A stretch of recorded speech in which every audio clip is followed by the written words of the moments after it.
Hi, everybody. I'm Diane Brady. I'm here with Gordon Chang, who is a noted China expert, author, senior fellow at the Gatestone Institute. Gordon, good to see you. Thank you so much, Diane. So we're talking about this. The U.S. military released a video of unsafe Chinese maneuvers. Let's just talk about this. How unsafe was this? This was this past weekend. Of course, it comes amid rising tensions militarily and otherwise between the two countries. Yeah, there were two dangerous intercepts recently. There was the one on Saturday with the U.S. destroyer Chang'un, which was making a transit through the Taiwan Strait. It was accompanied by a Canadian frigate, and a Chinese warship crossed the bow of the Chang'un at 150 yards. And yes, that was dangerous because if there were a miscalculation, you'd have two large pieces of metal, as John Kirby said, crashing into each other. But also on May 26th, there was a similar incident, but this one in the South China Sea, you had a U.S. Air Force RC-135. Mm-hmm. It was in international airspace. A Chinese fighter crossed the nose, and it crossed so close that we saw from the video that the RC-135 actually shook as it went through the jet wash of the Chinese craft. By the way, May 26th is a significant date because on May 26th of last year, China actually engaged in an even more provocative incident with an Australian P-8 reconnaissance craft, also in international airspace over the South China Sea. So is this just an assertion of essentially national power? Because I know one of the arguments from the past weekend is whether this, these two ships, you mentioned the Canadian frigate, were in international waters or what China considers to be territorial waters. Well, China considers Taiwan to be its own. But even so, even if that were the case, this was international waters because China is a party to the UN Convention on the Law of the Sea, which says that a country only has 12 nautical miles of territorial water from its coastline. But of course, China believes the Taiwan Strait and about 85% of the South China Sea are, as they call it, blue national soil. There is no legal justification for China's position. China actually lost a case at The Hague over these issues. But, China is lawless right now. Well, I want to follow up on that when you talk about lawless. But let's focus first on what the U.S. and Canada, in this case, are doing, this freedom of navigation transit. Is that normal, or are we actually stepping up these particular, I suppose, voyages and tests in light of what we're seeing from China? What we're doing is normal because, as we say, we can fly, operate, or sail wherever international law permits us. If there's been any consistent foreign policy of the United States over the course of its existence, it's been the defense of the global commons. And so what we are doing is what we've been doing for decades and centuries. Now, China doesn't like it because it believes that these waters are China's. It has no legal justification for that. But nonetheless, China has this expansive view. China has been pushing the notion recently that there is only one sovereign state in the world, and that is China. And since 2017, Chinese officials have been talking about the moon and Mars as sovereign Chinese territory. So these are the most ambitious aggressors in history. And of course, we cannot permit that unless, of course, we are willing to say we're a colony of China. Let's unpack this a little. I mean, I'm surprised to hear that. So let's start with, if Xi Jinping in what way does he think China is the only sovereign state? Because he's obviously engaging with other global leaders. Yes, he's been pushing the notion that of the Chinese imperial era, that Chinese emperors not only have the mandate of heaven over what they call Tianxia, or all under heaven, but that heaven actually compels them to rule the entire world. And his officials have been quite explicit about this. His pronouncements use this Tianxia imagery, and they have throughout this century. So it's clear what they do, where they're driving towards. But what has been surprising, as I mentioned, is that they're now talking about the rest of the solar system as being part of the People's Republic. And that is new. And it shows you Chinese assertion and how we have to defend the global commons. Let's go closer to home than the solar system, which is Taiwan. It's been independent for almost 75 years, essentially since the formation almost of communist China. What is it that's different right now about how it's viewing Taiwan, or how this has become a more dangerous and sensitive situation? It's become more dangerous because Xi Jinping has created markers for himself by putting time frames on China's annexation of Taiwan. Previous Chinese leaders have said Taiwan is part of China, but those guys didn't really mean it, or they weren't trying to actually take over Taiwan. Xi Jinping is different. He now says, and he's been saying this since he's been China's ruler, that the Taiwan problem, and he calls it a problem, cannot be passed down from generation to generation.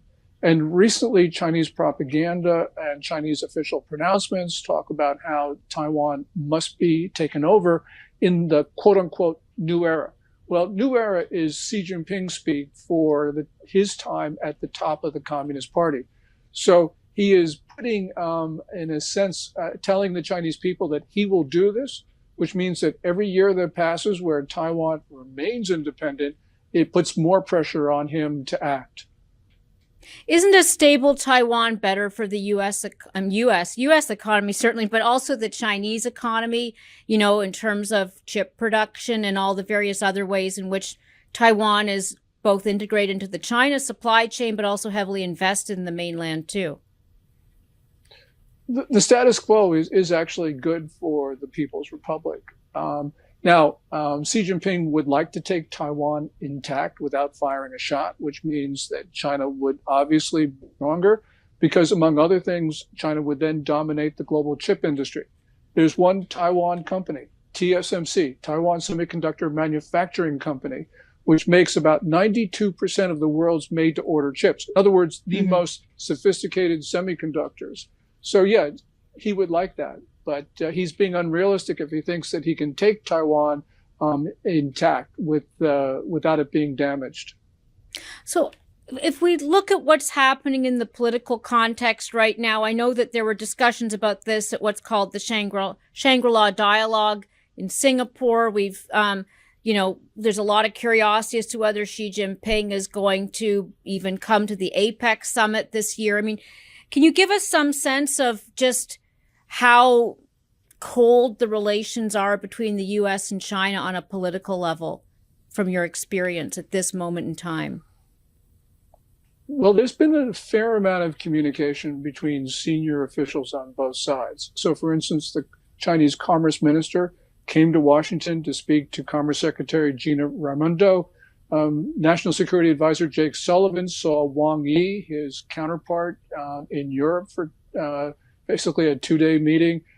CIA Director William Burns was in Beijing for a secret trip about 2 weeks ago. And William Burns, Nicholas Burns, our ambassador to China, actually had conversations with Qin Gong, foreign minister. So there's been a lot of communication, but things are still tense because there are bold differences. I want to bring in the nuclear question because that's obviously where there's a lot of tension, and certainly with what's happening in Russia, it adds another element. What are you seeing there? Well, the spy balloon that China floated over the U.S. in January and February was maneuvered over America's nuclear assets, Malmstrom, F.E. Warren, and Minot Air Force bases, where we have all of our Minuteman III intercontinental ballistic missiles. It flew by Whiteman Air Force Base, where we base all of our B-2 strategic bombers. And it even flew close by Offutt Air Force Base in Omaha, where U.S. Strategic Command is based. That controls all nuclear weapons. We also saw before that, or at about the same time, China sending down lasers over Hawaii, which is thought to be prepping for a nuclear strike on the Hawaiian Islands.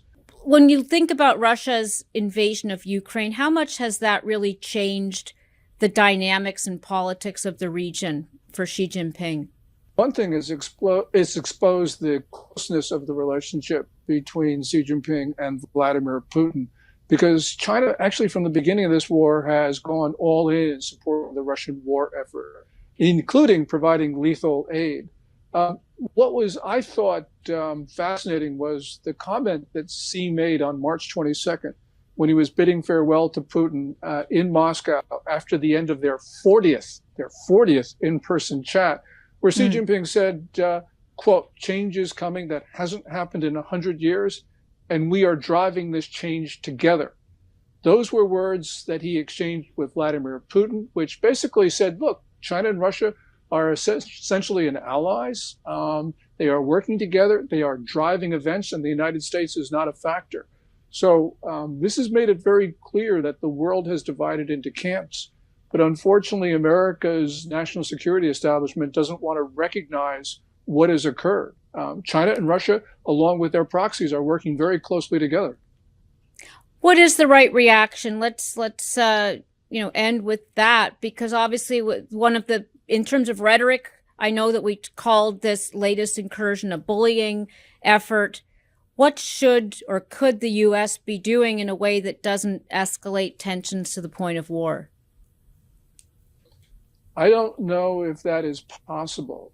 We have seen the Biden administration try to cooperate with China, and in doing so, it has opened the door for more belligerent Chinese action. So, for instance, after that spy balloon, the State Department delayed imposing measures that it had planned to do so.